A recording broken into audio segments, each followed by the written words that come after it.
Baik, bismillahirrahmanirrahim. Assalamualaikum warahmatullahi wabarakatuh. Rekan-rekan semua, apakah cukup jelas suara saya? Bisa open mic, bisa ditulis di kolom chat. Jelas, Bu.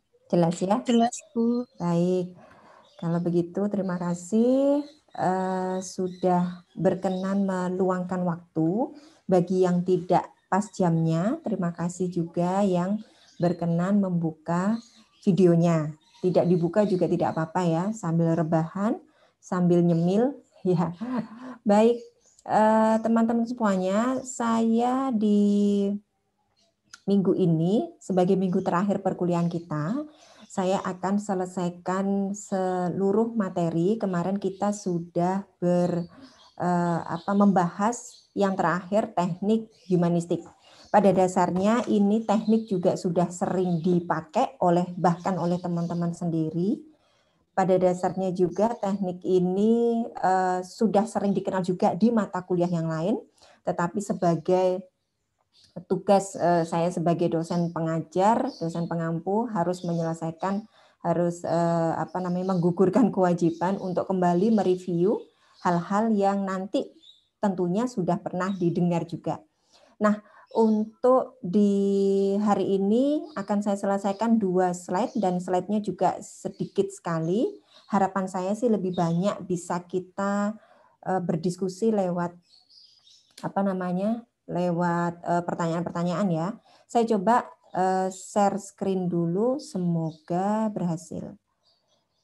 Saya coba dulu.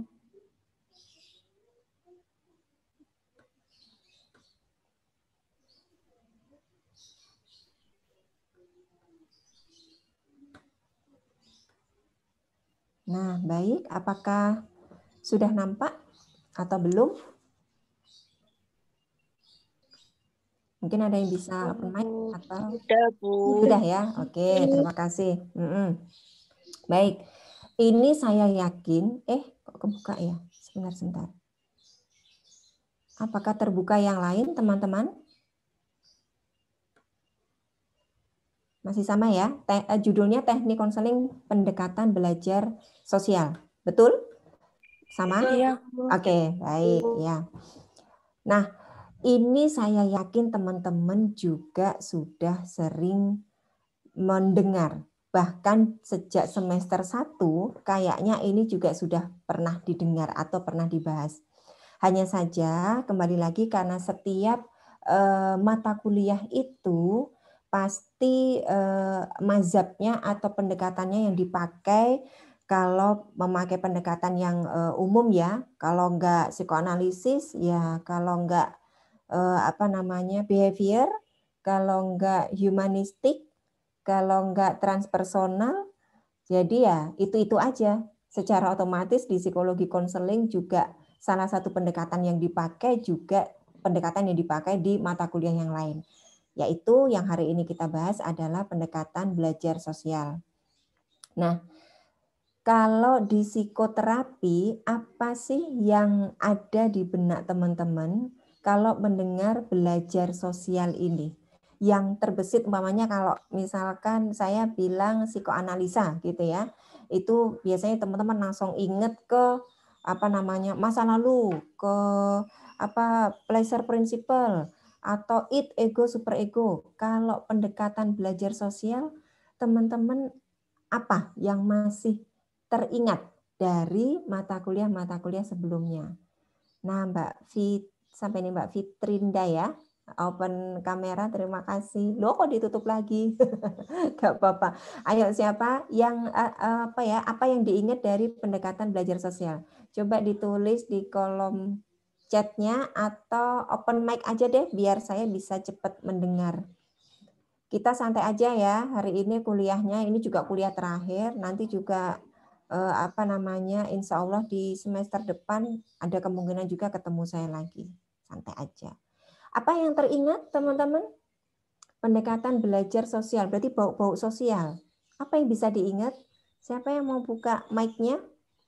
Bantu saya. Ayo, silakan.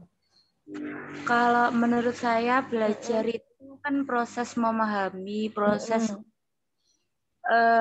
gimana seseorang itu bisa untuk melakukan sesuatu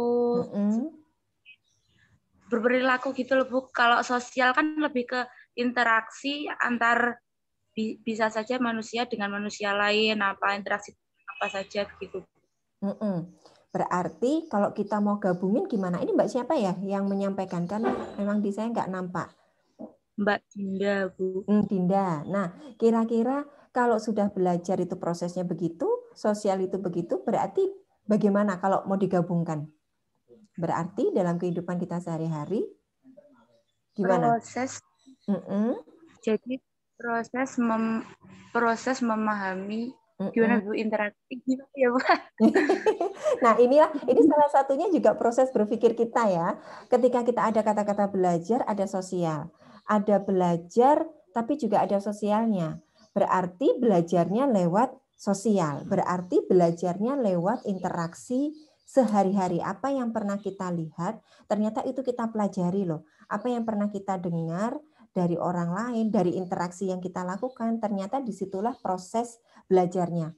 Jadi ketika nanti kita belajar tentang kenapa anak itu kok bisa niru orang tuanya, kenapa kok mahasiswa itu kadang-kadang juga niru dosennya, kenapa kok antara teman-teman sendiri itu kok bisa saling meniru ya, kenapa kok teman-teman yang masuk grup ARMY kok kadang-kadang pengen niru konsep yang dibawa sama BTS-nya. Nah, kayak begitu itu ternyata inilah salah satu contoh dari belajar sosial. Terima kasih Mbak Dinda, sudah betul sekali bahwa ada belajar, ada sosial. Berarti belajar lewat interaksi sosial yang kita temui sehari-hari. Nah, oke. Sekarang kita masuk ya. Apa sih pemahamannya? Tadi kita sudah mencoba. Teman-teman, harapan saya langsung open mic aja ya. Kalau di kolom chat saya agak kesulitan membuka karena di sini ada kolom chatnya tersembunyi dan ketutup-tutup nanti sama materinya. Jadi harapan saya kita bisa interaksi langsung aja lewat open mic. Nah, sekarang kita bukan mulai sih sebetulnya, ini sudah mereview lagi gitu ya, mereview yang kemarin-kemarin kita kenal nama tokoh yaitu Bandura sebagai tokoh dari pendekatan belajar sosial. Nah, Bandura itu melihat bahwa interaksi timbal balik itu berarti ya antara saya dan Anda, antara Anda dan saya, antara Anda dengan orang tua dengan Anda, pokoknya ada dua orang atau bahkan lebih ya dalam sebuah kelompok gitu. Perilaku dan lingkungan merupakan inti dari kebanyakan perilaku. Jadi ternyata kita itu tanpa sadar waktu kita awal dilahirkan dan kemudian orang tua itu memiliki berbagai macam pola berinteraksi dengan kita dan tiba-tiba kita itu meniru mereka. Dan itu berprinsip dari pemahaman ini atau mindset ini atau pendekatan ini. Bahwa ketika misalkan orang tua kita itu sering mengucapkan istilah Islamik gitu ya, misalkan kita sering mendengar orang tua kita melafalkan Astaghfirullahaladzim, Masya Allah, Subhanallah begitu. Kemudian kita juga terbiasa, itu sebetulnya salah satu contoh dari belajar sosial. Apa yang kita lihat, apa yang kita dengarkan atau proses panca indera kita itu semuanya menyimpan memori dan kemudian setelah diolah dengan hasil pembelajaran yang berhari-hari, setiap hari kita belajar, setiap detik, setiap menit, kemudian diproses di otak kita dan akhirnya menimbulkan atau memunculkan perilaku kita. Itu adalah konsepnya. Nah, ketika kemudian kita memahami ini, betapa anak kecil itu gampang banget meniru perilaku orang tuanya, betapa juga kita memiliki model-model tertentu, mungkin itu dari artis, mungkin itu dari tokoh-tokoh Islam atau kiai, ustadz-ustadzah yang Anda sukai. Tiba-tiba Anda ingin menirukan gaya jilbabnya, Anda ingin menirukan juga gaya berbicaranya, atau pola pikirnya ternyata itu menarik buat Anda untuk Anda contoh. Semuanya adalah proses dari pendekatan belajar sosial. Nah, dari sinilah gitu ya, teori-teori itu kemudian digunakan dalam sesi konseling. Ada sesi konseling atau diserap inti dari pendekatan ini diterapkan dalam proses konseling. Klien seringkali belajar untuk melaksanakan tugas dan perilaku dengan mengamati dan meniru perilaku yang dilihatnya. Bisa dari konselornya, bisa dari misalkan kita setting konselingnya adalah konseling kelompok. Bisa jadi pola-pola yang dipakai oleh teman-temannya, misalkan konseling kelompok para rehabilitasi narkoba, begitu ya, para pecandu narkoba yang sedang menjalankan rehabilitasi. Kemudian dilakukan konseling kelompok. Kemudian salah satu anggotanya menyampaikan riwayat kenapa dia kok pakai obat-obatan itu. Kemudian menyampaikan juga titik baliknya, kok bisa tiba-tiba ingin berhenti dari berhenti dari kecanduan. Dan kemudian cerita-cerita inspirasi itu direkam oleh anggota kelompok yang lain. Kemudian tiba-tiba saya kok asik banget ya dengar ceritanya Mas ini ya. Dia kok bisa punya pemikiran begitu ya, kayaknya ini boleh saya coba nih. Nah, ini sebetulnya juga proses belajar sosial sebagai salah satu contoh. Dan kemudian efeknya adalah memungkinkan klien mengatasi masalah dari interaksi sosial yang dia dapat dan dengan cara berinteraksi sosial juga dengan lingkungan siapa saja yang mereka temui.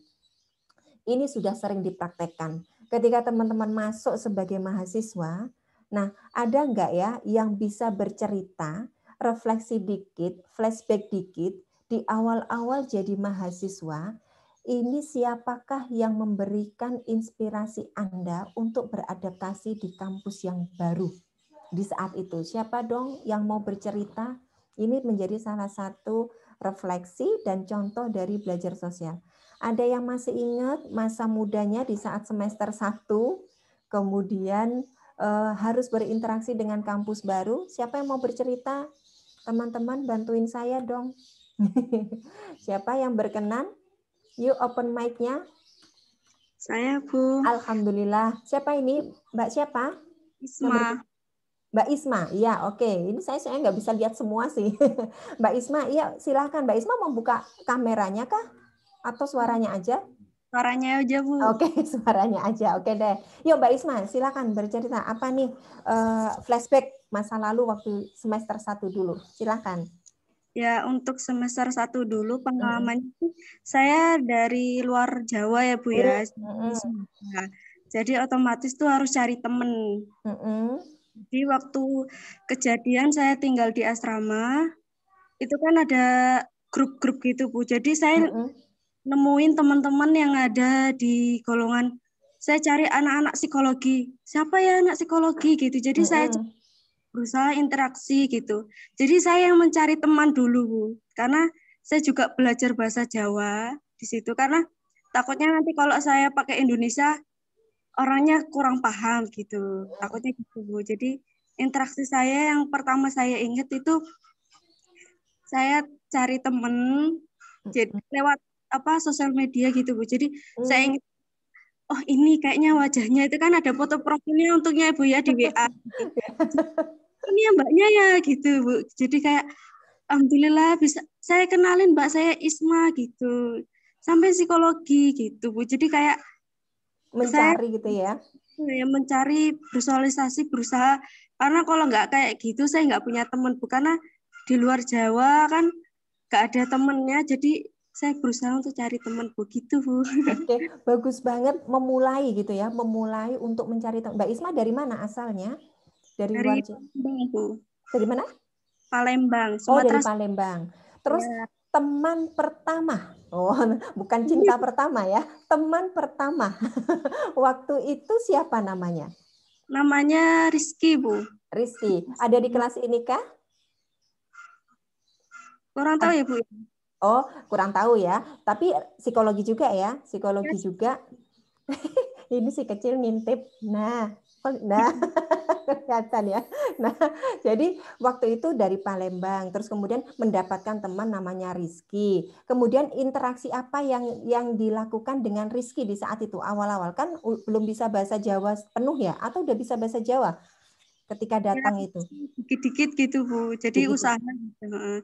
Jadi interaksi saya masih kayak agak diem-dieman, Bu. Karena kan orangnya, oh sampean ya Mbak ya gitu. Jadi kayak Jawa gitu. Oh iya gitu.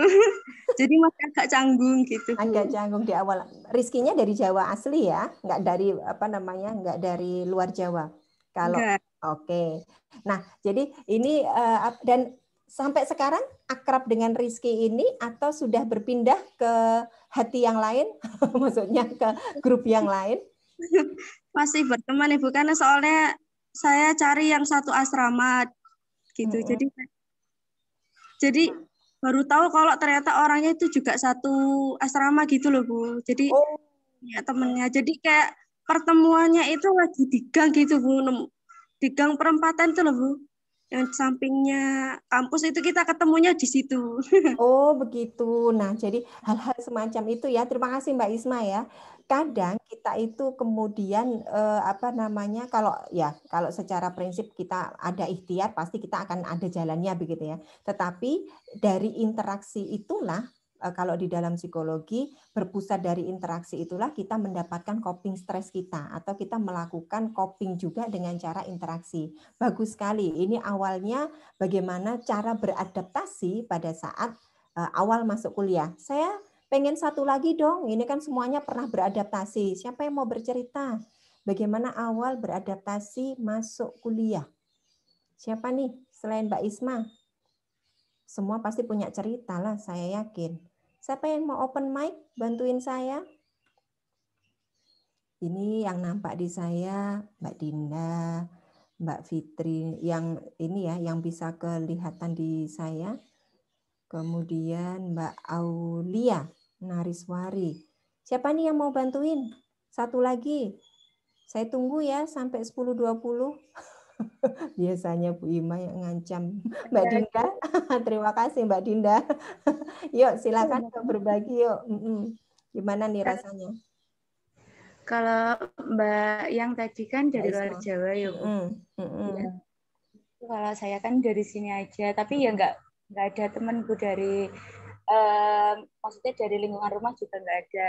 Kalau saya itu nanti Bu, cara berinteraksinya itu pokoknya saya ketemu orang itu langsung diajak kenalan udah baik gitu Ibu. Berarti ngajak kenalan duluan ya? Ngajak kenalan duluan? Iya Bu. Oke. SKSD ya, sok kenal, sok dekat ya. Jadi adaptasinya cowopet gitu. Cowopet, alhamdulillah. Jadi pertama kali siapa dulu yang dikenal? Kan yang pertama kali namanya siapa? Kalau yang PBAK dulu kan semua jurusan kan campur Bu. Campur. Kayaknya namanya Ulfa, itu Tarbiyah Agama. Oh, Tarbiyah. Kalau yang di psikologi pertama kali? Yang di psikologi pertama kali Sima, Bu. Sima, oke.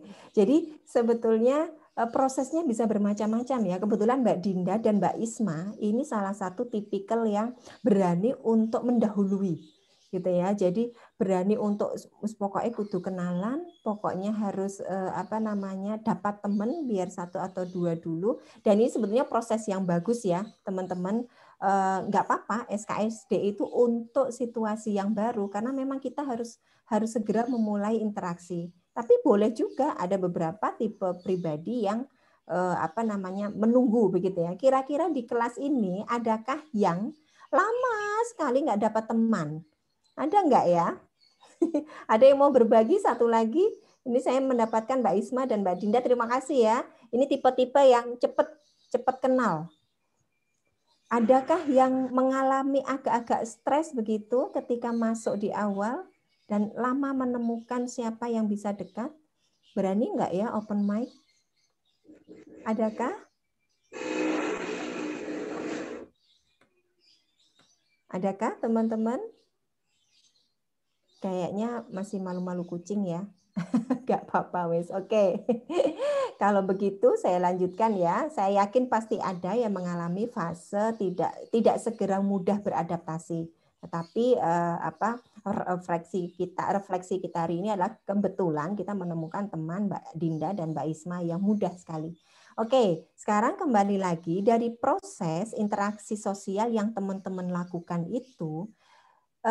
Besar kemungkinan meskipun itu bukan dalam setting konseling, teman-teman setidaknya akan punya pemahaman tentang perilaku orang itu, tentang pikiran orang itu, tentang emosi orang itu, yang bisa jadi ada beberapa yang teman-teman merasa kayak satu server tahu ya, paham ya. Jadi kayak klik begitu, tiba-tiba klik, iya ya kamu kok gitu, aku juga gitu. Terus kemudian jadi dekat, kemudian bisa saling membantu, bisa saling mendampingi selama kuliah, itu bisa saja terjadi. Dan itu merupakan salah satu contoh dari pendekatan belajar sosial. Nah, sekarang kita masuk dalam tekniknya. Ini sudah sering didengar.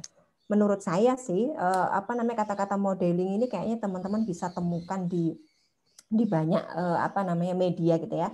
Modeling, namanya ada modelnya. Modeling merupakan sebuah teknik yang membantu klien merubah perilakunya dengan meniru orang lain atau tokoh yang diinginkan melalui observasi. Jadi sangat simpel sekali. Pada saat Anda melihat seseorang, Anda mengobservasi seseorang dan kemudian ya ampun, ini kok oke banget ya, aku mau coba itu sudah namanya modeling. Nah, disebut juga sebagai imitasi, identifikasi, meskipun pengertiannya agak sedikit berbeda ya. Imitasi ini betul-betul mencontoh. Kalau modeling itu tidak dicontoh semuanya, tapi kalau imitasi itu persis begitu ya. Persis benar-benar apa yang dilihat itu juga itu yang ditiru. Nah, kemudian identifikasi, jadi proses mengidentifikasi ini kayaknya patut aku contoh, yang ini enggak. Nah, ini ada proses di situ. Belajar observasional atau belajar mengobservasi, kemudian juga belajar dengan melihat, mendengar dari pengalaman orang lain. Ada beberapa orang yang gaya belajarnya itu harus mendengarkan refleksi dari orang lain. Jadi misalkan saya bosan jadi dosen begitu ya, umpamanya nih, saya lagi bosan jadi dosen, saya jenuh gitu ya, pekerjaannya itu aja, misalkan ya ngajar, ya koreksi bimbingan, skripsi, misalkan saya lagi pada titik jenuh gitu. Kemudian saya lagi main Instagram atau lihat-lihat YouTube. Kemudian saya kebetulan menemukan sebuah cerita atau sebuah film atau sebuah postingan begitu, yang itu juga dosen juga, dan mereka punya refleksi tentang kehidupan mereka yang menurut saya seperti kayak menampar saya misalkan. Misalkan kayak gini, saya di IAIN Kediri, dari rumah ke ke tempat mengajar itu dekat. Kemudian saya melihat postingan seorang guru yang untuk mengajar aja dia harus lewat harus naik kapal, harus kemudian jalan kaki baru ketemu tempat mengajar, dan itu kemudian juga nggak ada guru yang lain, hanya dia. Jadi betul-betul perjuangan yang berat begitu ya untuk mengajar. Sedangkan saya bisa mengajar dari rumah, kampus juga dekat, tiba-tiba saya dapat inspirasi. Sebetulnya ketika saya mendapatkan proses refleksi itu, saya juga sedang melakukan modeling. Artinya modeling dengan cara berpikirnya, modeling dengan cara semangatnya, itu juga bisa disebut dengan modeling. Nah, sekarang di dalam sesi konseling ada 3 tipe dasar modeling, yaitu yang pertama mencontoh perilaku seperti guru, konselor atau teman sebaya yang dinamakan life modeling.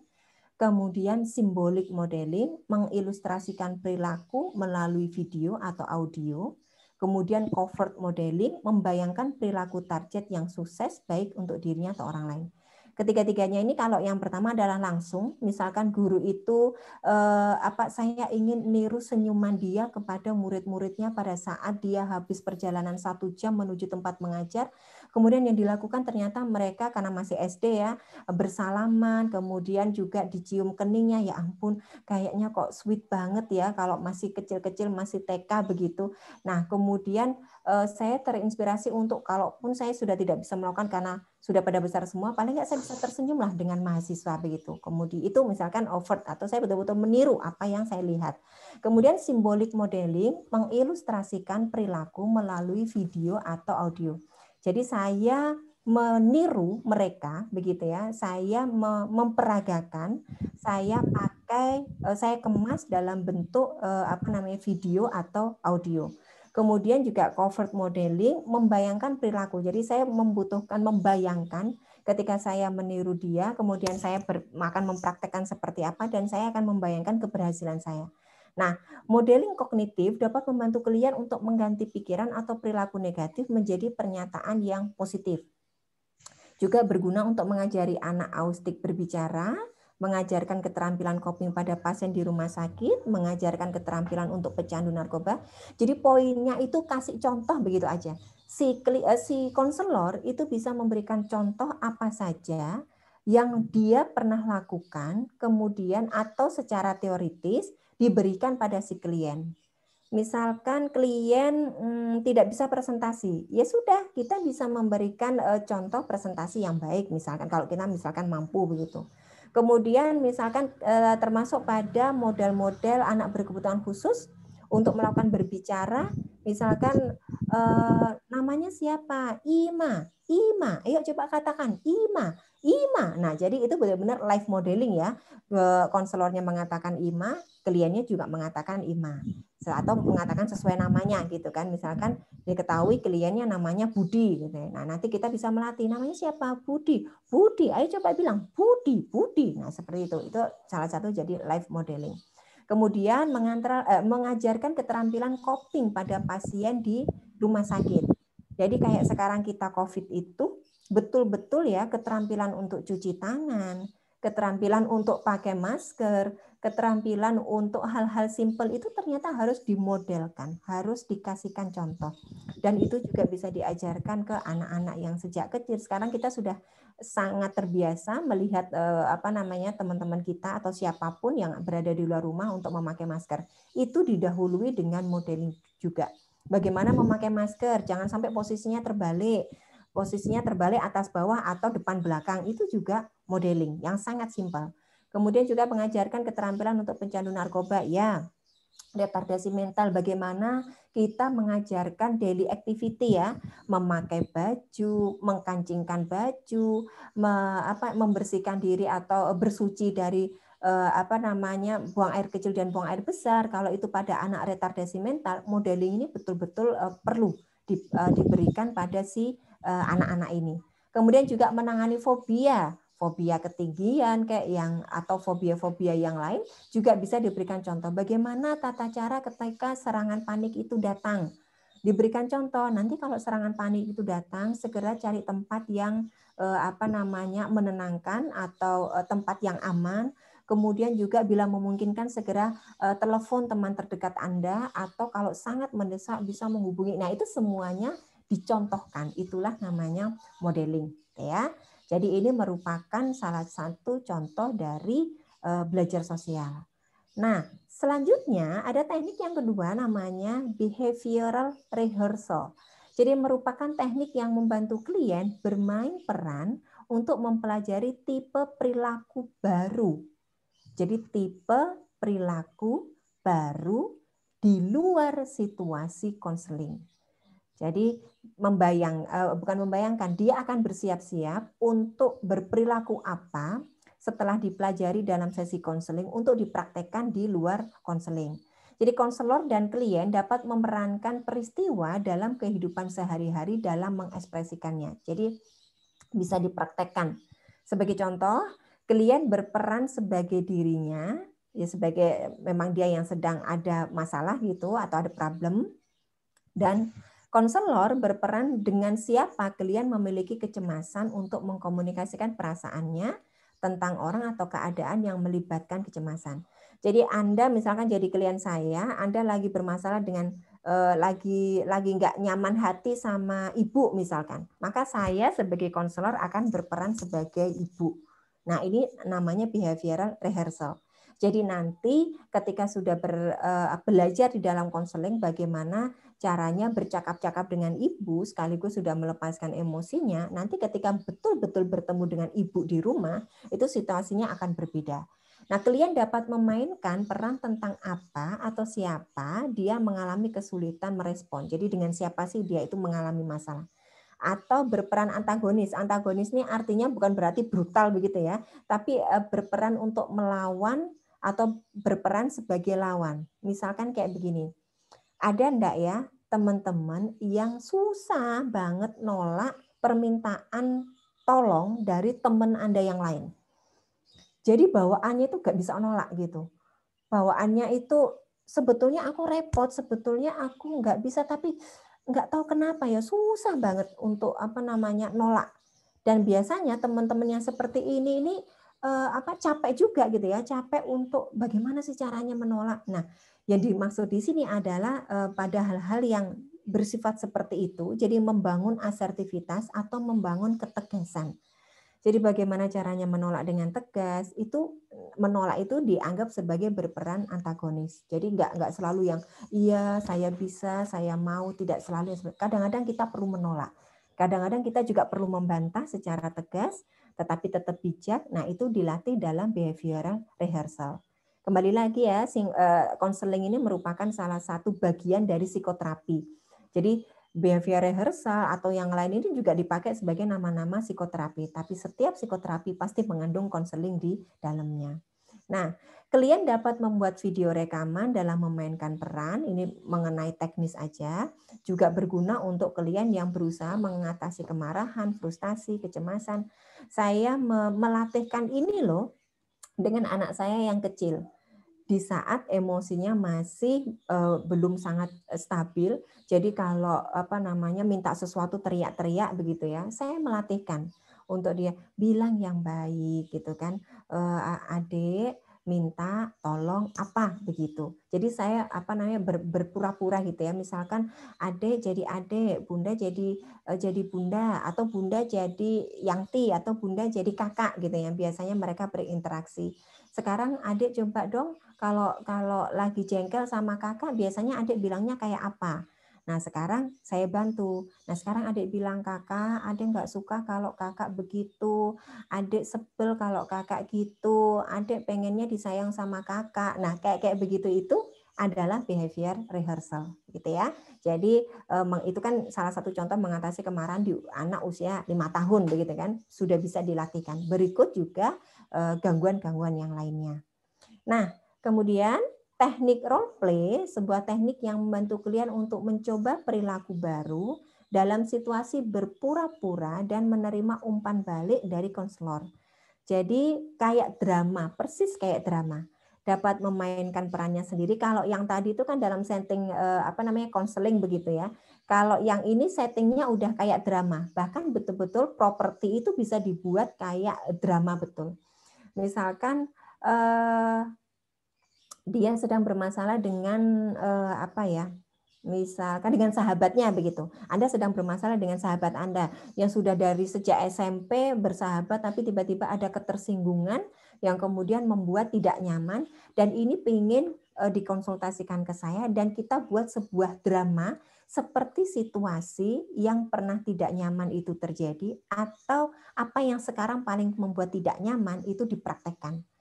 Jadi kalau misalkan Anda pengen marah-marah pada sahabat Anda, itu betul-betul dikeluarkan marahnya gitu ya ke saya sebagai seorang sahabat Anda, memerankan sahabat dari Anda begitu ya. Jadi memerankan sosok, tapi itu betul-betul disetting dalam sebuah drama. Itu namanya role play. Jadi kayak acting begitu ya modelnya, itu adalah role play. Tapi dengan orang itu benar-benar pernah acting, pernah mengeluarkan emosinya, mungkin pernah berteriak, atau pernah betul-betul kayak mau nonjok, tapi karena ini dalam sesi terapi, berarti yang ditonjok boleh disediain bantal atau yang lain, itu paling nggak emosi itu sudah agak reda, dan dia akan bisa menata ulang proses berpikirnya untuk cari coping yang lebih baik lagi. Nah, selama role play juga nanti misalkan Anda dengan sahabat ya, saya jadi sahabat Anda. Itu nanti saya juga acting juga begitu. Acting yang membuat Anda bisa mendapatkan sesuatu bentuk pikiran yang baru. Misalkan, kamu kok bisa sih memfitnah aku gitu ya, misalkan berakting begitu ya, Anda gitu ya acting, kamu kok bisa sih memfitnah aku kayak begitu gitu.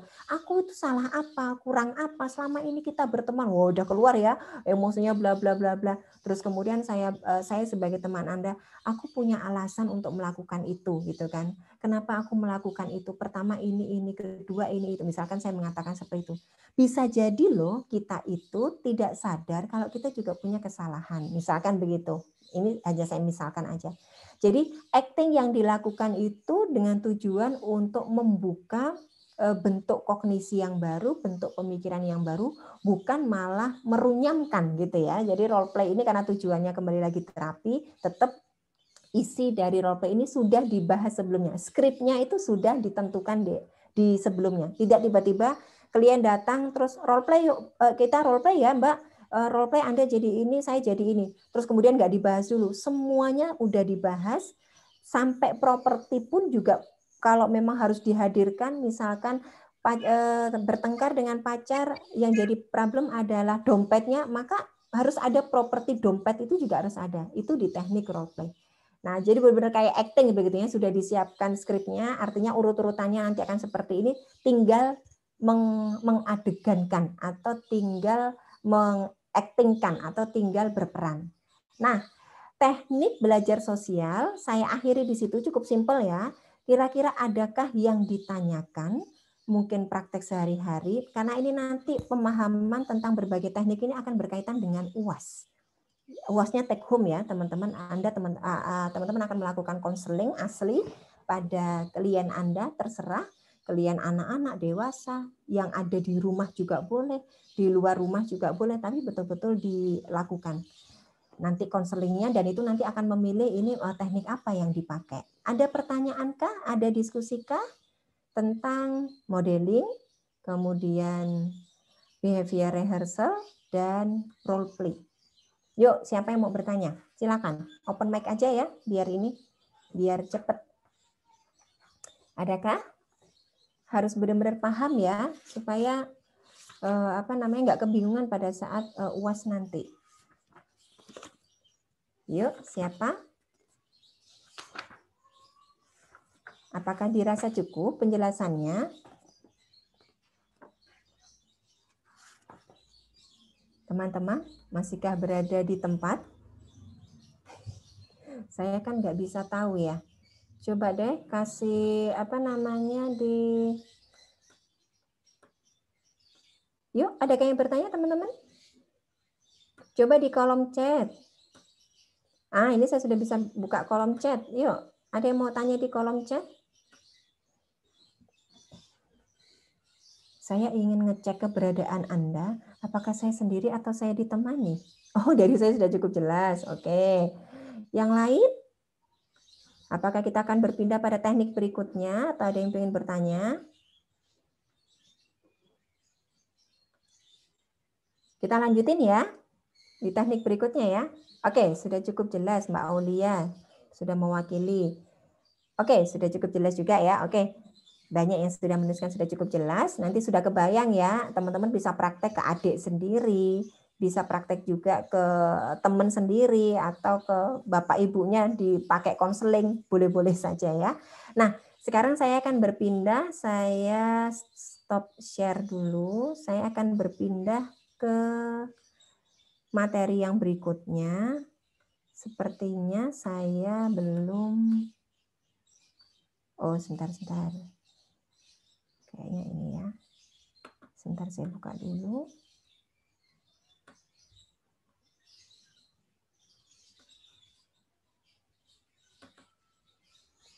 Dua bab yang terakhir, yaitu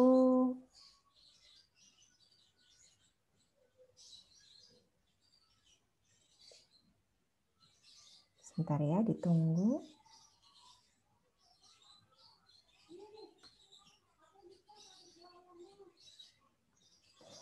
Teknik yang kedua yaitu teknik yang didasarkan pada hukuman.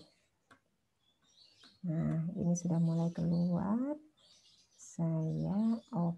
Saya share screen dulu. Bismillah, moga-moga bisa.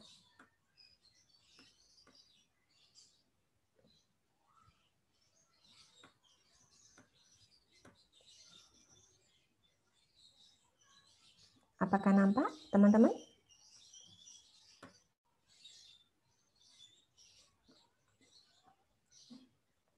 Apakah sudah nampak?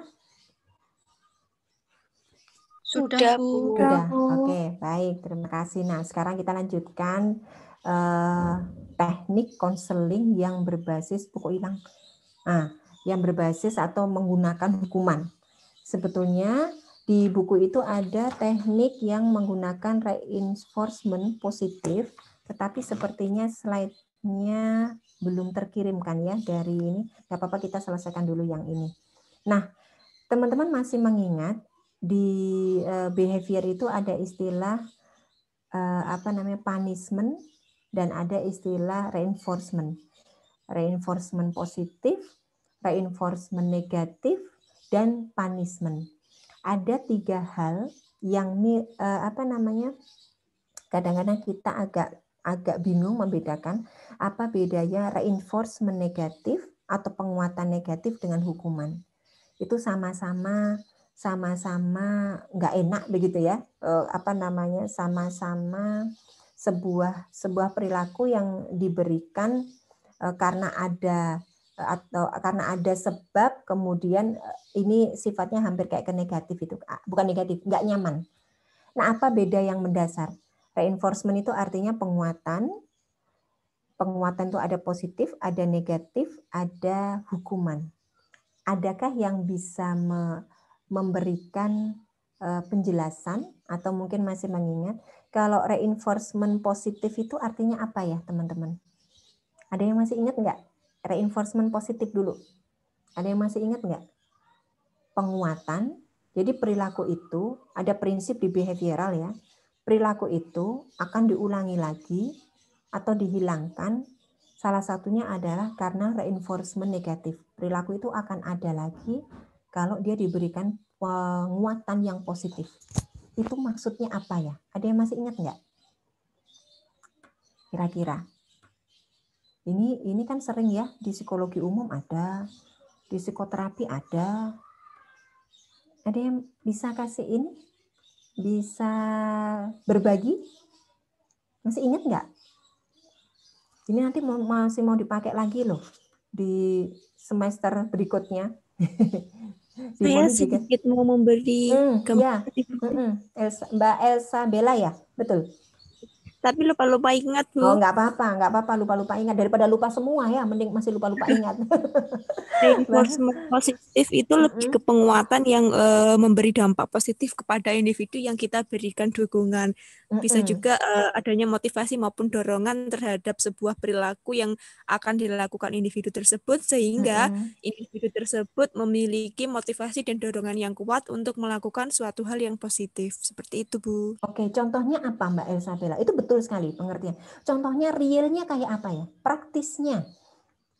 Contohnya mungkin lebih ke misalnya nih ada seseorang yang mungkin dia lagi pesimis begitu dalam mengerjakan tugas ataupun suatu hal dan mengalami sedikit kesulitan. Nah, kita sebagai teman itu memberi semangat dan dukungan. Kamu pasti bisa kok. Karena kamu kan udah ahli di bidangnya, mungkin kamu cuma perlu belajar sedikit lagi supaya lebih matang. Tapi kamu pada dasarnya sudah bisa kok, begitu, Bu. Nah, good, bagus. Bagus sekali ya Mbak Elsa Bella. Ini tadi lupa-lupa ingat aja sudah lengkap ya, apalagi kok ingat semua ya. Bagus sekali, terima kasih. Dan itu teman-teman, itu adalah reinforcement positif begitu ya. Jadi ada kata-kata dukungan, ada kata-kata yang menyamankan pada si klien kah gitu ya, sebelum perilaku itu dilakukan. Itu reinforcement positif. Sekarang kita balik reinforcement negatif. Atau bukan kita balik, selanjutnya. Berarti kalau tadi yang positif, ini ada istilah negatif. Siapa nih yang akan berbagi? Udah dikasih clue sama Mbak Fauzia kalau positif yang seperti itu. Berarti kalau yang negatif, siapa nih yang mau berbagi? Kayaknya kan tinggal membalik aja ya. Siapa? Yuk. Saya senang loh kalau ada yang bantuin saya. Ayo, siapa yang mau mencoba? Saya boleh menambahkan lagi, Bu? Oh, boleh, Mbak Fauzia. Lengkap aja nggak apa-apa, Mbak. Yuk, silahkan. Apa nih? Jadi saya lebih mengingat kembali bahwasanya reinforcement negatif itu penguatan yang mengarah pada sebelum dilakukannya tindakan oleh individu. Jadi yang dilakukannya itu ya kita mengingatkan cenderung ke lebih apa itu namanya wanti-wanti kalau begitu ya, Bu, kalau bahasa Jawa mungkin. Jadi lebih ke yang menyampaikan bahwa dampak-dampak yang akan dialami oleh individu ketika melakukan hal tersebut seperti itu. Nah, itu yang membedakan antaranya reinforcement dengan punishment. Kalau punishment mungkin bisa diberikan setelah adanya reinforcement seperti itu. Oke, bagus sekali. Jadi reinforcement negatif itu kalau yang positif tadi itu dukungan, kalau yang negatif itu berupa sebenarnya bukan ancaman ya, tapi kita memberitahukan kira-kira kalau itu nanti dilakukan adalah efeknya itu. Atau bahkan kita juga bisa jadi juga ada yang tekniknya mengancam ya, betul-betul mengancam. Nanti kalau kamu nggak kerjakan PR-mu, kamu nggak boleh main HP. Nah, itu namanya reinforcement negatif. Tapi belum terjadi perilakunya. Tapi kalau sudah perilakunya terjadi dan kemudian kita ingin memberikan tindakan yang membuat dia jera, itulah yang dinamakan dengan punishment atau hukuman. Jadi sangat simpel sekali pembedaannya. Terima kasih Mbak Elsa Bella Fauzia sudah menjelaskan dengan gamblang. Kalau reinforcement itu dilakukan sebelum perilakunya ada, kalau punishment itu atau reward juga. Jadi punishment itu ada dua ya. Kok punishment apa namanya? Hadiah itu ada dua, bisa berupa reward, sesuatu yang positif, atau bisa berupa juga hukuman atau punishment. Nah, kalau yang satu reinforcement negatif positif, yang satu reward dan punishment. Nah, jadi penguatannya bisa berbentuk itu. Nah, sekarang kita mengkhususkan berbicara tentang hukuman atau pendekatan perilaku yang menggunakan hukuman. Ternyata kata-kata hukuman itu sepertinya kita pikir cuma satu jenis ya, ternyata jenisnya banyak. Nah, yang pertama, kita memahami dulu pendekatan ini dapat dilakukan jika kalian ingin mengurangi untuk melakukan sesuatu, tetapi hukuman ini tidak sepenuhnya dapat menghilangkan perilaku target. Jadi hukuman dapat melibatkan dengan menambah stimulus, misalkan kayak kita dulu kalau pernah nggak sih waktu SD gitu ya? Kalau saya sih pernah ya. Jadi kayak kita melanggar peraturan begitu dan kemudian kita dikasih buku terus suruh menulis halus. Saya nggak tahu teman-teman pernah atau nggak. Kalau saya pernah, saya tidak akan mengulangi lagi sebanyak 30 baris atau 1 lembar itu. Saya pernah mendapatkan seperti itu. Itu sebetulnya juga salah satu contoh hukuman. Saya lupa sebabnya apa begitu ya. Tapi ayo sekarang ditulis 1 lembar. Saya tidak akan mengulangi lagi. Saya tidak akan mengulangi lagi. Nah, jadi seperti itu salah satu contohnya. Simpel sekali kan? Kayaknya sudah sering dilakukan juga di di sekitar kita. Kemudian juga keberhasilan pendekatan ini tergantung banyak faktor. Ya pastilah mungkin siapa yang memberikan punishment, kemudian juga situasi fisik dan keadaan psikisnya si anak yang sedang diberikan punishment, tingkat pelanggaran yang dilakukan juga itu juga tentunya akan menentukan apakah ini hukuman ini cukup membantu mengurangi perilaku atau bahkan menghilangkan perilaku atau tidak begitu ya. Oke, selanjutnya kita belajar satu-satu gitu ya. Saya yakin ini juga sudah sering didengar. Jadi teknik extension merupakan teknik reinforcement klasik yang didasarkan pada hukuman untuk mengurangi frekuensi tertentu. Mengurangi ya. Teknik ini sering digunakan dalam pelatihan orang tua dalam manajemen kelas. Contohnya, jika seseorang siswa meneriakkan jawaban sebelum dipanggil untuk mendapatkan perhatian guru, guru dapat mengabaikan siswa tersebut. Teknik ini tidak dapat digunakan apabila perilaku target sudah sangat mengganggu. Jadi kita pakai ini untuk yang middle lah ya, untuk yang tengah-tengah, yang tidak sangat mengganggu, tapi sudah perlu kita betulkan. Jadi teknik ini sukses dalam ketidakpatuhan anak atau agresi anak. Apa contohnya? Saya juga kadang-kadang melakukan extension ini. Misalkan anak saya menangis begitu ya, tangisan pertama itu tidak langsung saya tidak langsung saya datangi begitu ya. Atau misalkan ketika saya berinteraksi dengan anak saya, kemudian anak saya teriak-teriak, saya justru menghindar begitu ya sesaat, atau saya mengabaikan begitu sesaat dan saya mau lihat responnya. Ternyata ada kalanya dia menangisnya tiba-tiba berhenti, ada kalanya juga karena sudah memahami lebih baik berbicara begitu ya. Kalau misalkan nangis itu nangisnya boleh tapi habis itu cepat bilang apa sih yang bikin nangis gitu kan. Cuma dalam proses melatihnya kadang-kadang teknik extension ini juga kita pakai. Jadi diabaikan sesaat begitu ya. Itu adalah teknik reinforcement klasik ya. Sering ya Anda itu misalkan lagi nggak mood begitu ya, tapi kemudian ditinggal sejenak itu sebetulnya menjadi salah satu teknik loh. Karena kalau kita ditemani nanti, kita jadi bapernya tingkat dewa nanti.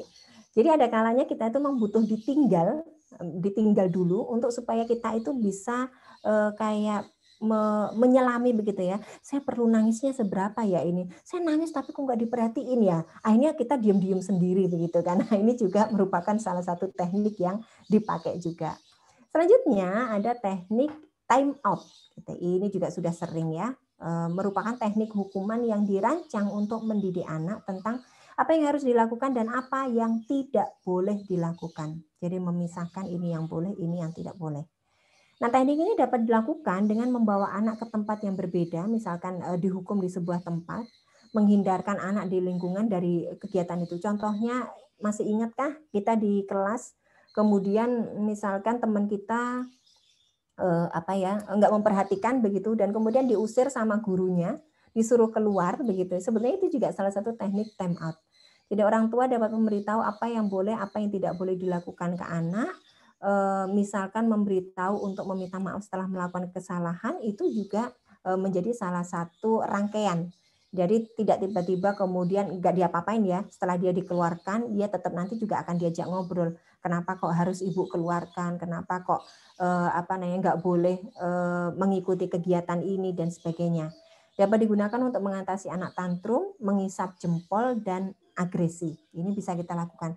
Sekali lagi, teknik hukuman ini menjadi alternatif terakhir setelah reinforcement. Jadi kalau reinforcement-nya itu di awal sudah bisa kita lakukan, sebetulnya teknik hukuman ini menjadi sesuatu yang sebaiknya tidak dipilih. Karena tidak semua anak itu siap dihukum. Tidak semua anak memiliki kestabilan emosi juga ketika dirinya dihukum itu dia bisa memahami dan memaafkan gitu ya hukuman yang kita lakukan. Nah, dalam rangka melaksanakan kedisiplinan, kalaupun kita harus melakukan hukuman itu perlu diberikan penjelasan kenapa kok anak itu harus dihukum. Jadi pertama karena memang ada pelanggaran, kedua perbaikan perilaku, ketiga supaya nggak terulang lagi di masa depan, keempat efeknya apa kalau si anak akan begini terus suka marah-marah, gulung-gulung di Indomaret misalkan. Nah itu harus diceritakan apa efek yang didapat karena hukuman yang diberikan. Itu ya merupakan teknik time out. Kemudian selanjutnya adalah teknik respon cost. Merupakan teknik hukuman yang membuat seseorang anak akan mendapat reward ketika memperlihatkan perilaku positif dan akan kehilangan reward ketika memperlihatkan perilaku negatif. Secara otomatis ini sudah dilakukan ya, bukan sebelum dilakukan. Jadi teknik ini efektif mengurangi perilaku yang tidak dikehendaki, apalagi dikombinasikan dengan reward, pujian, sistem poin, atau token. Teknik ini juga digunakan di rumah, kelas, tempat bermain. Teknik ini dilakukan, putuskan terlebih dahulu, penalti atau biaya pada satu atau dua perilaku. Contohnya adalah begini, misalkan ketika di dalam kelas ada pelajaran begitu ya, kemudian sudah disepakati di awal bahwasanya yang yang rame gitu ya, yang rame nanti akan karena ini kita setting SD begitu ya, masih pakai sistem token ya, masih pakai sistem bintang begitu kan. Nanti yang rame akan kehilangan 1 bintang. Gitu kan, padahal nanti bintang itu karena ini dibarengkan dengan sistem token, nanti bintang itu kalau dapat seberapa maka setelah dikumpulkan akan jadi siswa terbaik di semester ini misalkan. Nanti kalau rame bintangnya akan Ibu kurangi. Nanti kalau sudah anteng lagi bintangnya akan Ibu tambahi lagi. Nah, itu merupakan sistem reward. Rewardnya berupa bintang tadi. Bintangnya boleh ditempel di tembok, boleh ada di bangkunya, stiker itu ditempel di bangku misalkan. Jadi si anak ini berasa ketika dia melakukan sesuatu dikurangi rewardnya. Ketika dia kembali lagi positif, ditambah lagi rewardnya. Jadi kayak sehari-hari, Ma, aku pengen es krim. Ya, nanti es krimnya dikasih kalau adek sholatnya tepat waktu nggak kayak kemarin misalkan. Setelah kemudian ternyata bangun subuhnya sudah kita bangunkan, nggak bangun-bangun, oke, nggak bangun. Kita cek bangunnya jam berapa. Bangunnya ternyata jam 7. Telat 2 jam dari waktu subuh. Kita anggap subuhnya jam 5. Nah, karena telat 2 jam, Dek, maka es krimnya berarti jatahnya satu hari ini cuma setengah es krim. Misalkan begitu, kok bisa ya? Kan kita sudah janji. Nah, jadi seperti itu. Jadi dikurangi jatah yang seharusnya itu akan menjadi reward-nya. Nanti ketika misalkan dia minta maaf, aku janji Ma besok aku mau sholat subuh tepat waktu Ma. Nah, ketika seperti itu kita merasa ini sebagai sebuah permohonan maaf, belajar maaf begitu ya. Baik, karena kalau adik melakukan hal yang baik, adik berusaha minta maaf, oke, Ibu kasih hadiah separuh lagi dari es krimnya. Wah, senang. Nah, ini merupakan respon cost. Benar-benar anak itu menghitung mana rugiku, mana untungku ya kalau saya melakukan perilaku itu. Ya, salah satu teknik. Ini simple sekali kan, sering dipakai juga. Nah, selanjutnya adalah overcorrection. Ini sebetulnya lebih pada kita juga sering mendapatkan dari orang tua kita atau dari guru kita atau dari teman kita juga. Jadi teknik hukuman yang mengharuskan anak untuk memulihkan situasi atau kondisi, kemudian praktek perilaku yang positif secara berulang-ulang. Simpelnya, ada anak membanting pintu, si orang tuanya Duh, kok dibanting lagi ya nak ya. Ayo coba latihan buka pintu yang pelan-pelan nak. Tutup lagi yang pelan-pelan nak. Ayo diulangi lagi sampai 10 kali sampai si anak ini kemampuan motoriknya itu nggak langsung brak begitu loh. Ayo pelan-pelan. Kalau misalkan banter lagi, ayo dipelanin lagi. Jadi diulang-ulang lagi sebagai bentuk tanggung jawab dia karena dia sudah membanting pintu. Nah, ini merupakan overcorrection. Ini sering ya. Misalkan kayak dia belum bisa menuangkan, sudah besar sih, misalkan sudah 9 tahun begitu ya. Tapi menuangkan air itu selalu tumpah-tumpah. Tapi tidak ada gangguan motorik atau tidak ada gangguan saraf. Memang anaknya aja yang gersah-gerusuh misalkan begitu. Ayo coba ambil lagi tekonya, coba dituangkan lagi. Coba dipaskan dulu. Jangan banyak gerak dulu. Nah, itu dilatih lagi. Atau misalkan juga seperti ketika saya melanggar peraturan, kemudian saya disuruh menulis begitu ya, berulang-ulang kali, sebetulnya itu juga satu sisi bisa menjadi contoh dari overcorrection. Tapi kembali lagi ya, di semua tipe itu harus diberikan penjelasan kenapa kok ini dilakukan. Ya, teknik ini dilakukan apabila reinforcement positif tidak berhasil ya. Kalau sudah reinforcement positif negatif nggak berhasil, baru pindah ke punishment. Dapat digunakan untuk penyandang disabilitas intelektual, untuk mengurangi merusak barang, penyerangan fisik. Jadi benar-benar kayak dibuat jera begitu ya. Seperti kayak kita disuruh misalkan dapat PR hafalan begitu. Kemudian karena kita nggak segera-segera melakukan sama orang tua kita, ya ulangi lagi 10 kali. Kita suruh hafalan Anas misalkan di saat kecil dulu karena kita rewel aja, kemudian kita nggak berhasil. Nah, kan kemarin sudah kita janji toh belajar menghafal Anas tapi kemudian tidak berhasil. Ayo sekarang diulangi lagi. Itu namanya overcorrection. Selesai sudah untuk teknik yang berbasis hukuman. Oke, apakah ada yang perlu ditanyakan dari yang hukuman ini? Saya yakin contohnya sangat simpel sekali ya, sehari-hari kita juga ada. Dan bahkan juga bisa jadi pernah mendapatkan teknik ini dari orang tua kita, guru kita, atau siapapun yang pernah berinteraksi dengan kita. Ada yang perlu ditanyain kah dari teknik ini? Silakan open mic-nya. Atau ada pengalaman yang pernah mendapatkan teknik ini? Yang tiba-tiba langsung ingat, oh berarti dulu itu saya dapat ini ya dari orang tua. Ada? Ada yang mau berbagi atau ada yang mau bertanya? Ataukah kita lanjutkan pada teknik yang terakhir? Silakan ditulis di kolom chatnya. Lanjut saja, Bu. Lanjut aja ya. Saya kira sudah agak jelas ya. Saya coba dulu ya mencari slide tentang reinforcement. Kalau ternyata belum terkirimkan, berarti saya bacakan sedikit aja. Sebentar dulu, apa ini tekniknya? Ini karena dibikinkan oleh staf saya. Ini apa ya? Nah, sebentar. Apakah ada yang sepertinya? Oh, ini ada. Oke. Saya download dulu. Sebentar.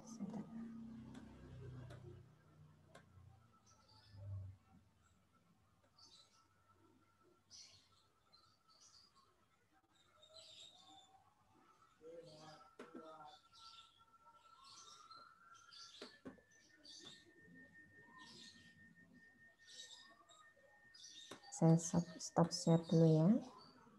Sekarang saya akan coba untuk share materi yang terakhir. Ini kayaknya agak lemot.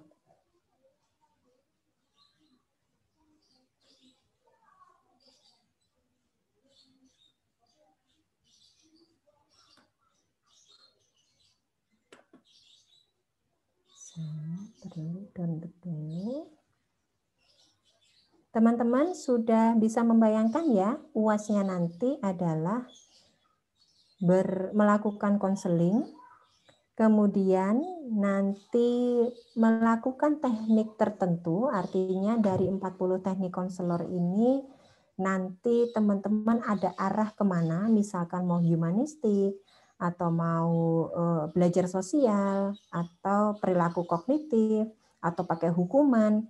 Dan nanti di setiap sesi konselingnya, masih ingat ada teknik-teknik yang saya bicarakan mikro konseling, maka itu juga harus dituliskan. Kalau di tugas UTS yang dulu kan belum pakai pendekatannya ya, hanya mikro konselingnya. Tapi kalau yang di tugas UAS nanti ada mikro konselingnya sekaligus pendekatannya. Jadi nanti teman-teman maunya waktunya 1 minggu apa 2 minggu? Ayo, saya 2 minggu, Bu. Milihnya 2 minggu ya, supaya ada jatah gitu ya. Supaya ada jatah setelah UAS yang lain. Berarti kalau 2 minggu sejak sekarang, ada yang bisa lihat kalender itu tanggal berapa? Tolong dibantuin dong. 2 minggu dari sekarang. Tanggal 24 Bu sekarang. Berarti kalau 2 minggu tanggal berapa dong? Coba dicek. 8 Bu. 8 ya. Sepertinya iya, tanggal 8 Juli Bu. 8 Juli kan, padahal kami sebagai dosen itu harus mengumpulkan nilai itu di tanggal 10 Juli. Rasanya saya 2 hari koreksi kayaknya kok tidak kuat. Gimana kalau saya juga menawar, jangan 2 minggu, 1,5 minggu aja ya. Di tanggal 5 mungkin Bu. Setuju. Jadi 1,5 minggu ya. Jadi saya punya waktu yang agak lebih banyak, nggak mepet begitu loh untuk mengumpulkan nilai UAS teman-teman. Jadi di tanggal 5 mungkin Bu. 5 ya? 5. Jadi saya punya waktu 5 hari. Kayaknya saya mesti nawar lagi deh. Agak dimajuin lagi ya. Jadi saya punya waktu. Jadi ini acaranya tawar-menawar ya. Nah, 1,5 minggu itu berapa hari sih? 10 hari ya? 10 hari itu jatuhnya tanggal berapa? Coba dicek deh. Ini saya sambil berusaha bukain ini file. Tanggal 3 Bu, kalau nggak 4. Tanggal 4 aja ya. 4 Juli ya, sepakat ya. Jadi saya punya 6 hari untuk bisa mengkoreksi 3 kelas loh teman-teman. Saya harus membuka satu persatu. Ya, tanggal 4 Juli ya. Dikumpulin, bisa kan? Bisa lah. Kok diem semua? Apakah kurang ikhlas? Bisa Bu, bisa Bu. Semangat Bu Ima. Harus semangat. Teman-teman semangat kerjain nilai, kerjain UASnya. Setelah teman-teman rehat, saya ganti semangat menilai, menunggu kerjaan teman-teman. Sebentar, saya sedang berusaha untuk membuka ini berhasil atau tidak. Sudah ada sih PPT-nya, cuma moga-moga berhasil ya sebagai teknik yang terakhir. Sudah ujian psikoterapi kah? Ada beberapa teman Anda yang ujian psikoterapi di hari ini. Teman-teman sudah ujian UAS? Nanti siang Bu. Nanti Bu. Ujiannya apa? Bu masih menjawab soal. Oh, masih menjawab soal. Ujiannya take home, lisan atau apa bentuknya? Form Bu. Oh, pakai G-form. Oh, ya. Ya. Berarti sambil mencicil ya. Ada beberapa teman yang sedang UAS. Oke, ini sudah bisa. Bismillah, saya coba untuk share screen terakhir, materi terakhir. Bismillah, moga-moga bisa. Nampakkah? Nampak Bu. Nampak ya? Oke, baik. Kita berbalik ya, kalau tadi kita kan saya masih nyari PPT-nya. Kalau tadi berbasisnya hukuman, sekarang kita balik sebelum perilakunya ada, kita pakai reinforcement positif. Nah, kita juga sudah sedikit menyinggung tadi pendekatan reinforcement positif ini menganggap bahwa reinforcement positif ini dapat memperkuat atau meningkatkan kemungkinan sebuah perilaku itu terjadi. Ya, kita sudah sama-sama pahami. Rasanya lebih enak didukung dengan kata-kata positif daripada diancam. Jadi semua juga sudah merasakan ya, kalau kita tuh dikasih motivasi dengan kata-kata tertentu seperti tadi contohnya, ayolah kamu bisa, kamu mungkin hanya tinggal belajar sedikit lagi, aslinya kan kamu paham betul situasi itu, ayolah kamu bisa, pasti bisa. Seperti juga teman-teman barusan menyemangati saya, ayo kita semangat Bu Ima juga semangat. Nah itu sebetulnya merupakan tiba-tiba menjadi sebuah mood booster gitu ya, itulah dari reinforcement positif. Nah kalian perlu belajar bahwa reward mengikuti perilaku yang pantas. Jadi kalian juga belajar bahwa seseorang itu berhak diberikan hadiah gitu ya dari sebuah perilaku yang dilakukannya itu pasti karena memang pantas gitu ya. Jadi tidak kita itu gini, teman-teman ada nggak ya yang berperilaku itu memang ada kalanya karena ingin sebuah pujian. Bahkan pujian itu rasanya pengen selalu dipuji terus, itu tidak seimbang dengan apa yang kita lakukan atau perilaku yang kita tampakkan. Ada beberapa orang yang memang tujuannya seperti itu.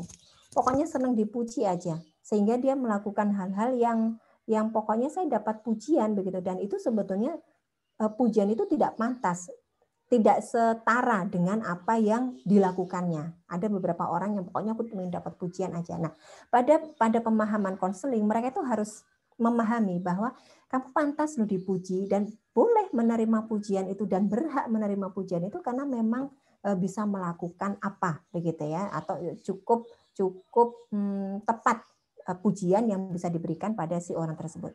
Reward sendiri diharapkan sebagai motivator dalam perubahan perilaku. Pendekatan ini juga mempengaruhi klien dan orang yang berada dalam lingkungan sosialnya. Oke, kita lanjutkan. Ada beberapa jenisnya. Saya kecilin dulu. Namanya adalah PERMAT Principle. Merupakan teknik reinforcement positif dengan memberikan penguatan dalam melakukan kegiatan yang menyenangkan setelah melakukan kegiatan yang kurang menyenangkan. Contohnya seorang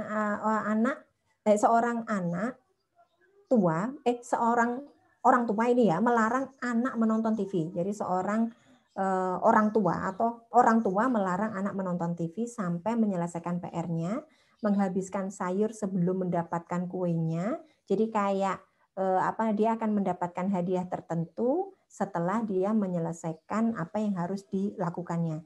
Kegiatan ini disukai, dapat dipilih untuk memperkuat perilaku target, atau biasa kalau di buku itu disebutnya grandma rules atau aturan nenek. Jadi kayak aturan-aturan kamu boleh begini kalau udah begitu, kamu boleh begitu kalau udah begini. Nah itu namanya PERMAT Principle. Ini digunakan di awal ya, diberitahukan di awal. Dapat digunakan untuk meredakan penolakan makanan kronis, misalkan ada anak-anak yang suka nasi, nanti kita bisa nanti dapat es krim loh kalau nasinya habis. Lah kayak begitu itu namanya PERMAT Principle. Ini sebenarnya simple sekali ya, bahasanya keren ya. Jadi kalau teman-teman kalau mau diskusi sama teman-teman yang psikologi, tekniknya apa ya yang PERMAT Principle itu di depan anak-anak yang non psikologi itu kayaknya keren gitu. Padahal sebetulnya ya begini-begini aja begitu ya. Ini juga sudah sering kita lakukan sehari-hari. Kemudian selanjutnya ada teknik yang dinamakan dengan behavior card. Merupakan teknik menargetkan perilaku-perilaku tertentu untuk dievaluasi, kemudian diberi reinforcement pada schedule tertentu. Teknik ini berguna karena merupakan cara sederhana dan fleksibel untuk memberikan umpan balik.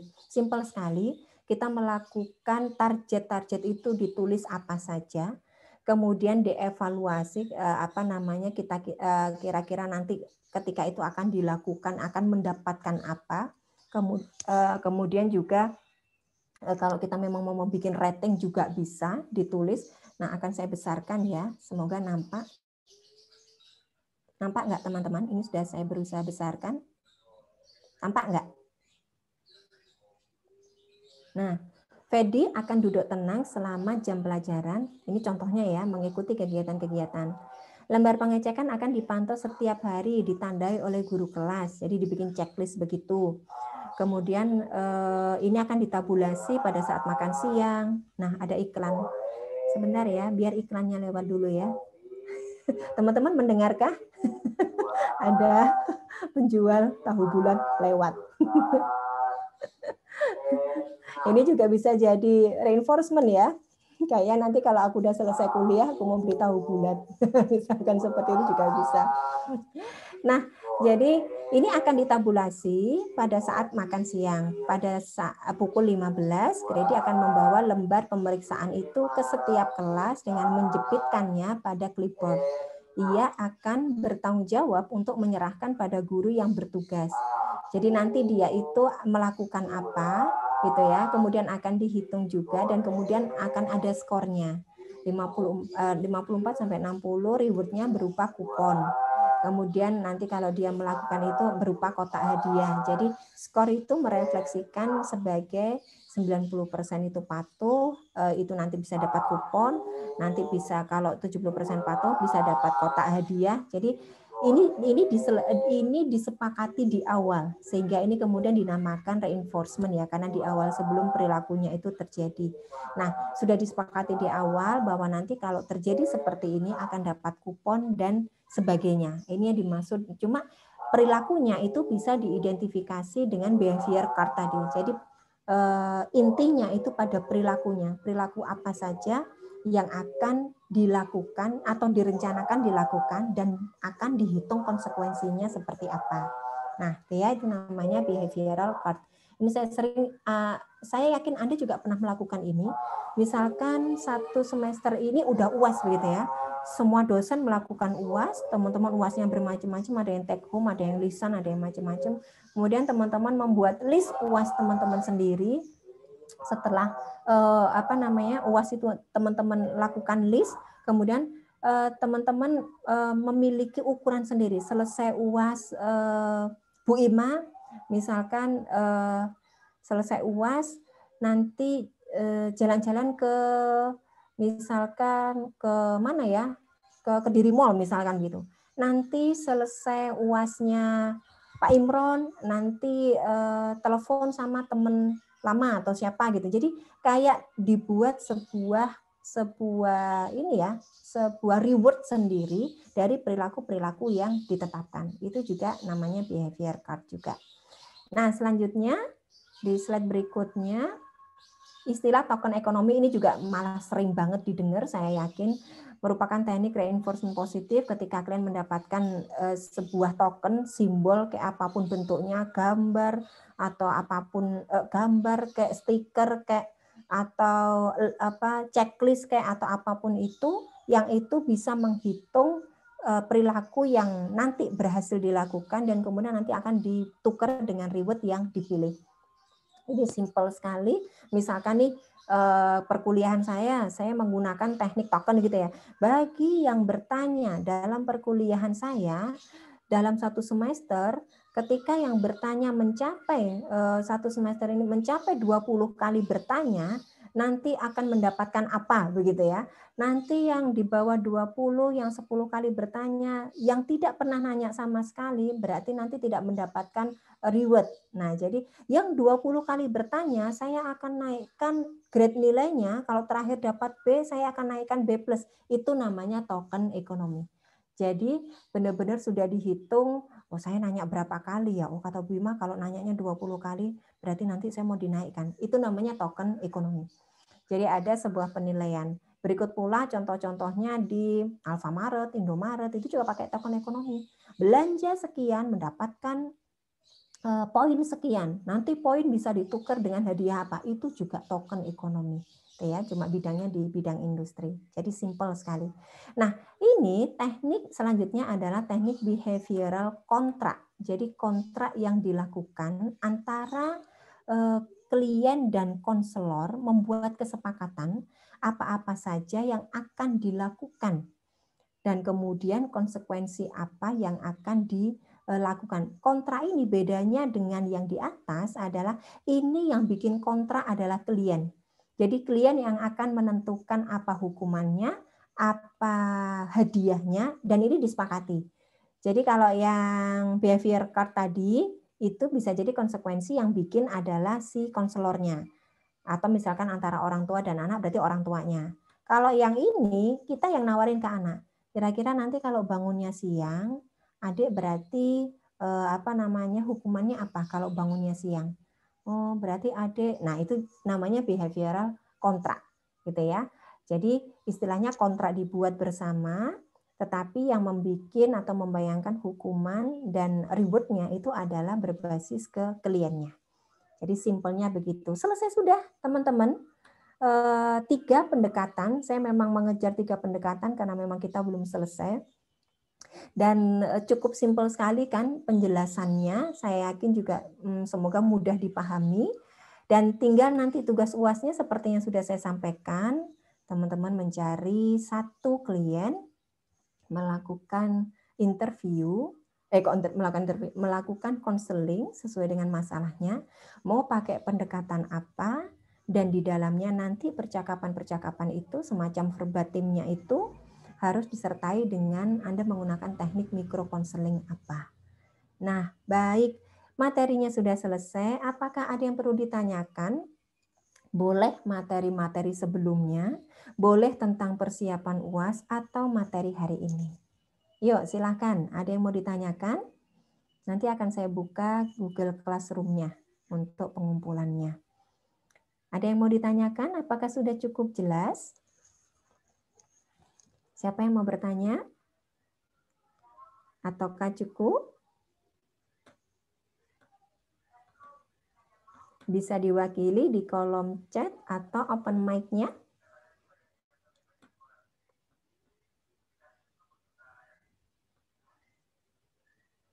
Bagaimana teman-teman?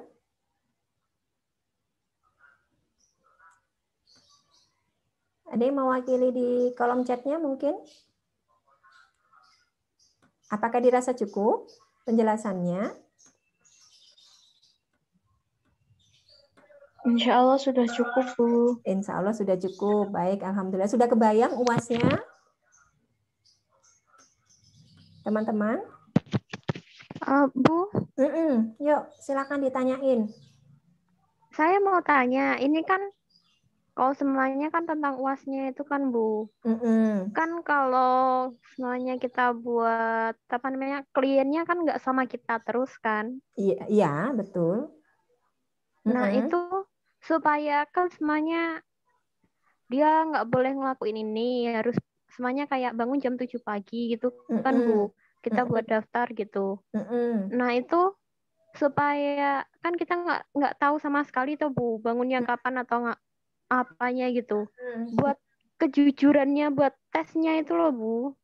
Nah, yang buat itunya itu gimana, Bu? Teman-teman, kita perlu bedakan antara konseling dan psikoterapi, ya. Jadi yang kita lakukan di sini ini adalah konselingnya.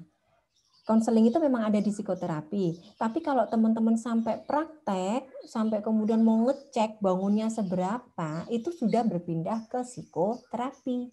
Jadi ini semua dilakukan sebagai sebuah proses perencanaan, atau karena kita memang tidak tahu dia bangun jam berapa, kita pertanyaannya ya cuma bisanya lewat nanya, karena ini kan konseling.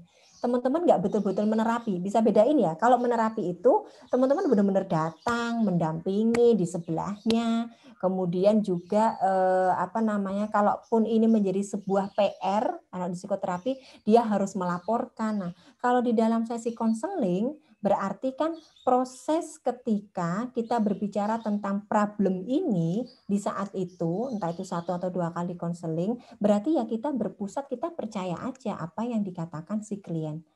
Jadi dalam hal ini posisinya kita tidak betul-betul psikoterapi.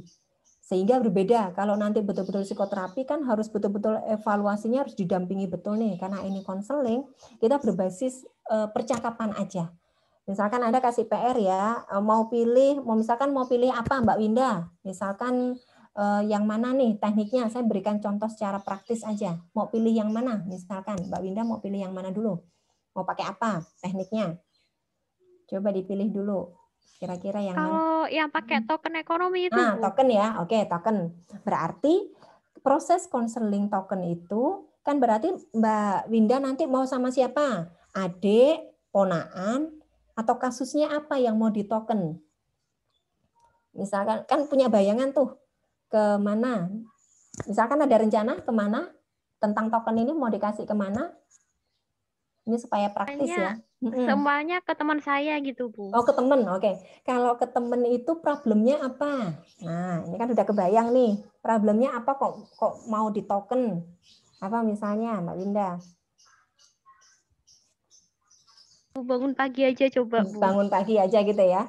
Temen latihan bangun pagi. Di dalam sesi konseling itu kita bukan mau mencobakan bangun paginya, tapi mengapa dia kok nggak bisa bangun pagi, sejak kapan nggak bisa bangun pagi, apa-apa saja sih yang menyulitkan dia bangun pagi, itu konselingnya. Bisa membayangkan Mbak Winda atau mungkin juga teman-teman yang lain. Jadi kita itu ribet pada mengetahui seluk-beluk mengapa perilaku ini terjadi, dan kemudian uji cobanya kalau memang mau pakai token, maka kita berbasis saja apa yang dilaporkan oleh si klien ini. Tapi kan di awal sudah sudah omong-omongan. Nah, kita mau pakai token ya. Nanti kalau 1 minggu ke depan atau jangan 3 hari ke depan, karena kita waktu ngerjainnya cuma 1,5 minggu atau 1 minggu ke depan, coba cek bangun paginya jam berapa. Itu nanti dilaporkan sebagai sebuah behavior card boleh, atau sebagai behavioral kontrak juga boleh. Jadi ketika dia berhasil bangun pagi akan mendapatkan apa. Nah, sesi konseling itu kan dibicarakan semuanya. Nah, itu yang ditulis sebagai verbatim. Betul-betul kata per kata, jadi kita akan melaksanakan pakai token ekonomi. Nah, token ekonomi itu adalah bla bla bla. Itu semua dituliskan sebagai verbatim. Konselor klien. Itu yang mau saya lihat. Bukan berpusat pada klien berhasil atau tidak melakukan, karena mata kuliah kita adalah konseling, bukan psikoterapi. Kalau psikoterapi, saya mau lihat efektivitas terapi ini gitu pada si klien. Tapi karena konseling, proses dalam penentuan token atau penentuan behavioral, nah atau sedikit yang sudah dia lakukan itu ditanyakan, itu yang mau saya lihat begitu ya sebagai tugas UAS. Kebayangkah Mbak Winda apa yang saya jelaskan tadi? Kebayang nggak? Sudah, Bu. Udah ya, kebayang ya. Jadi kalau mau dikasihkan PR, kasih aja PR. Nanti kan ada pertemuan lagi tuh, konseling lagi. Nah, baik, minggu kemarin kita sudah sama-sama membuat kontrak ya tentang kita belajar bangun pagi. Lah, kata-kata itu yang ditulis satu-satu. Karena ini mata kuliah psikologi konseling. Nah, sekarang apa yang dirasain dengan kita uji coba kemarin bangun pagi? Terus konselingnya jawab, tetap susah ya, udah tak kasih alarm, tetap saya bangunnya kesiangan. Lah, kata-kata itulah yang dilaporkan dalam UAS nanti. Jadi tidak berbasis keberhasilan klien ya, karena sekali lagi ini bukan psikoterapi gitu ya. Oke, ada lagi yang ingin memperjelas UAS-nya? Yuk silakan. Mumpung bisa saya jelaskan langsung. Kebayang, sudah mulai kebayang? Ataukah dicukupkan perkuliahan kita?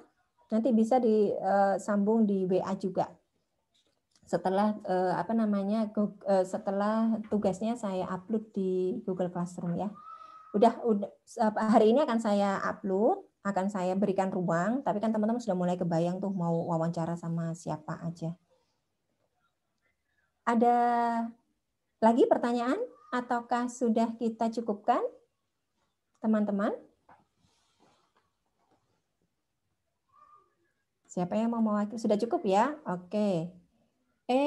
Ini ada dari Mbak Lilis. Bu, bolehkah diulangi untuk mekanisme? Oh, mekanisme UAS-nya.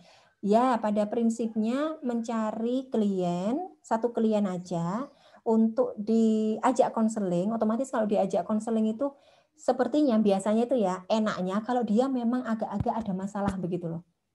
Jadi ini benar-benar praktek betulan ya. Sampaikan saja bahwa saya adalah mahasiswa psikologi, saya mendapatkan tugas psikologi konseling, jadi nanti acaranya adalah konseling itu bercakap-cakap dan sebagainya. Nah, itu boleh disampaikan. Kemudian kalau kliennya itu nggak benar-benar ada kayak sebuah masalah, itu biasanya nanti teman-teman menganalisisnya itu kurang enak gitu, karena semuanya kayak dikarang begitu. Tapi kalau benar-benar itu ceritanya nanti bisa ngalir, bisa betul-betul teman-teman itu sebagai mental helper gitu ya, yang membantu kesehatan mental seseorang. Meskipun masih belum lulus, tapi sudah dapat sedikit ilmunya, bisa diterapkan, dan itu luar biasa sebagai bahan praktek teman-teman. Jadi pada poinnya begitu, nanti ditulis kata per kata seperti ketika tugas UTS dulu, konselor, konseli, dan di setiap kalimatnya itu nanti dituliskan apakah ini open question, apakah ini paraphrasing, apakah ini conclusion, apakah ini focusing, atau yang lainnya seperti teknik micro counseling yang sudah kita bahas. Dan sebagai akhirnya Anda juga memilih setelah dari hasil ini, Anda melihat Anda ini dari awal ingin menggunakan pendekatan apa, gitu ya. Setelah kan di awal pasti ada problemnya tuh. Nah, problem itu nanti teman-teman sudah mulai kebayang, aku pakai humanistik aku mau pakai SFBC saya mau pakai hukuman gitu. Silakan teman-teman pilih sesuai dengan yang teman-teman pahami. Oke, semoga itu cukup dimengerti. Adakah lagi yang pengen ditanyakan? Ataukah sudah cukup jelas dan kita bisa akhiri? Ada lagi yang pengen bertanya? Kelihatannya sudah, Bu. Sudah ya? Sudah cukup jelas ya? Oke, baik. Kalau memang sudah cukup jelas, nanti tetap bisa kita sambung di WA kalau ada yang bertanya. Karena ini pertemuan terakhir ya teman-teman, dengan segala macam cerita di satu semester ini, saya pribadi mohon maaf lahir dan batin, banyak sekali menurut saya kekurang profesionalan saya untuk mendampingi teman-teman selama kuliah. Jadi ada aja gitu ya yang saya jadikan satu waktunya, yang macam-macam lah ya. Sekali lagi saya minta maaf, semoga nanti tetap bisa ketemu lagi di mata kuliah di semester depan. Dan saya pribadi yang paling kepingin adalah teman-teman bisa semangat selesaikan kuliahnya dan lulus tepat waktu. Itu yang paling didambain sama dosen-dosen gitu ya. Oke, begitu. Sekali lagi terima kasih untuk satu semester ini. Selamat melaksanakan UAS dan semoga sehat selalu. Saya tutup kuliahnya. Mohon maaf. Wassalamualaikum warahmatullahi wabarakatuh. Waalaikumsalam. Waalaikumsalam warahmatullahi wabarakatuh. Saya akhiri ya, teman-teman. Silakan bisa leave masing-masing.